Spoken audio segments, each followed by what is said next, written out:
अनेक महत्त्वाची बातमी आहे। राज्यातील मंत्रिमंडळाचा विस्तार याच आठवड्यामध्ये होणार असल्याची माहिती आता सूत्रांनी दिली आहे। महत्त्वाची बातमी आपण पाहतो आहोत।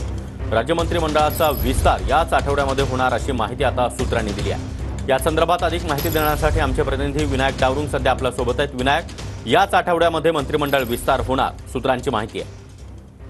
सागर, बरोबर आहे। रात्री उशिरा जे आहे ते बैठका वर्षा बंगल्यावरती पार पडलेल्या आहेत। पहिले अजित पवार जे आहे ते वर्षा बंगल्यावरती गेले होते आणि त्यानंतर उपमुख्यमंत्री देवेंद्र फडणवीस हे सुद्धा वर्षा बंगल्यावरती गेले होते आणि या बैठकीमध्ये मंत्रिमंडळ विस्ताराबाबत चर्चा झाल्याची माहिती सध्या आहे। विधानसभा निवडणूक जवळ आहे। नाराज आमदारांना कुठेतरी खुश करण्याचा प्रयत्न हे मंत्रिमंडळ विस्तारातून केला जाऊ शकतो। तर दुसरीकडे आपण जर पाहिलं तर देवेंद्र फडणवीस यांनी सरकारमधून बाहेर पडण्याची भूमिका घेतलेली आहे। त्याबाबतची सुद्धा बैठकात दिल्लीत होते। या दोन्ही बाबी जर पाहिलं तर विधानसभा अधिवेशनाच्या आधी हा मंत्रिमंडळ विस्तार जो आहे तो होणार आहे। जी माहिती मिळते त्या माहितीनुसार याच आठवड्यात हा विस्तार होऊ शकतो अशी सूत्रांकडून माहिती मिळते। नक्कीच विनायक, धन्यवाद तुम्ही दिलेल्या या माहितीसाठी।